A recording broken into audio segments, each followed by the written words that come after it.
Hai, Assalamualaikum. Nama saya Nurul Syahirah binti Abdul Hamid, pelajar Sarjana Muda Pendidikan Pengajaran OUM Bangi. Hari ini saya mengadakan aktiviti gotong royong membersihkan kawasan surau Darul Aman di Bukit Kapal Kelang.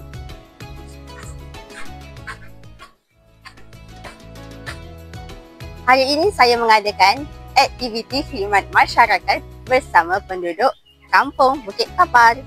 Silakan perkenalkan diri. Assalamualaikum, Bismillahirrahmanirrahim. Saya Cita lah, penduduk Kampung Bukit Kapal. Silakan perkenalkan diri. Saya Makcik Noreha, penduduk karya Surau Darul Aman. Saya memilih prinsip rukun negara kepercayaan kepada Tuhan yang berkait rapat dengan membersihkan tempat ibadah. Membersihkan tempat ibadah adalah refleksi dari rasa hormat dan tanggungjawab terhadap tempat suci. Prinsip ini juga menekankan kesucian dan kesusilaan yang tercermin dalam usaha menjaga kebersihan tempat ibadah sebagai simbol kesucian dan ketaatan kepada Tuhan. Sebelum memulakan aktiviti gotong royong, kami juga berbincang tentang pembahagian tugas masing-masing. Makcik Ita akan membersihkan tandas, Makcik Noreha pula akan membersihkan ruang muslimat dan saya akan membersihkan kawasan wuduk. Peralatan-peralatan seperti penyapu, mop, baldi, sabun, berus dan juga kain lap telah disediakan bagi memudahkan aktiviti hari ini berjalan dengan lancar. Kami mengambil peralatan yang sesuai mengikut tugasan masing-masing.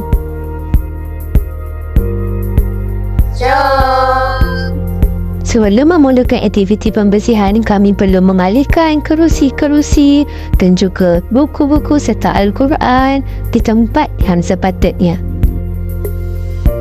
Kini saya berada di tempat wuduk, saya membersihkan sisa kotoran yang ada di tempat wuduk. Saya juga mengemuk lantai ini dengan bersih dan teliti. Sementara itu, Makcik Ita membersihkan tandas yang kotor. Makcik Ita membersihkan sawang di bahagian dinding dan juga shieling dengan menggunakan penyapu.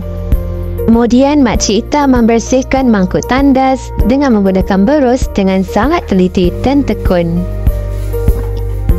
Makcik Noreha pula membersihkan ruang muslimat, mengelap pintu, tingkap dan lain-lain. Cuaca pada hari ini begitu baik membuatkan aktiviti kami berjalan dengan lancar.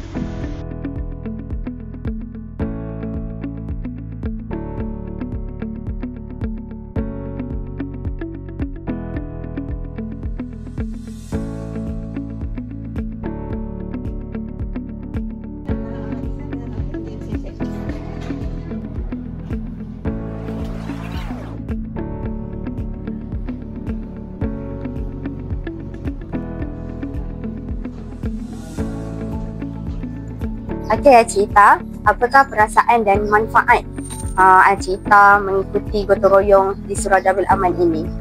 Perasaan Makcik kan, ialah dalam kita berkumpul tu, sebab gotong royong ni pun salah satu ibadah kan. Allah tentu juga. Jadinya kalau misalnya nampak surau bersih, jadi ramailah nanti yang datang kan. Jadi kita orang macamlah nampaklah ada makin elak lah. Betul.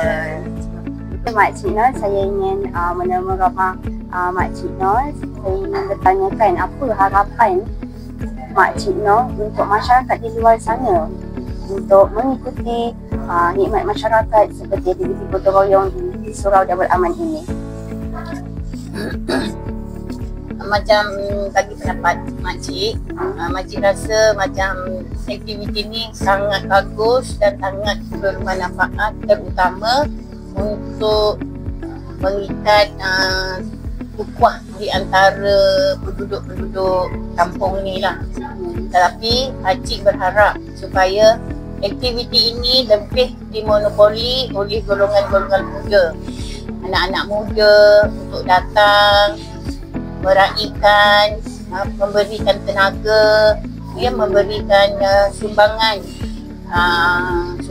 mereka untuk mengimarahkan surau, terutama dalam program-program gotong royong ni. Jadi itulah Makcik harap supaya antara golongan muda, golongan tua dapat sama-sama bekerjasama mengarahkan kegiatan program surau. Okey, terima kasih Makcik Nur atas temu ramah ini.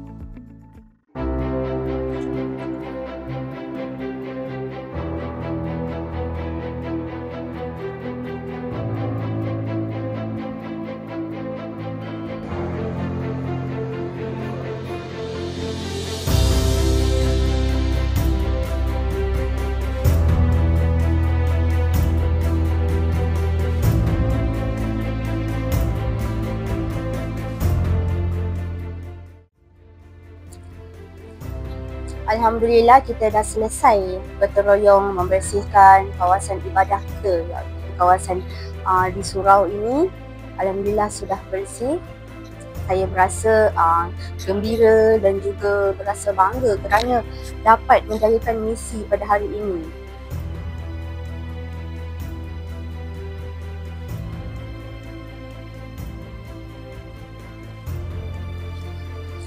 Kita sudah bersihkan tandas dan juga kawasan muslimat, tempat wuduk. Kita rasa semuanya sudah selesai, alhamdulillah.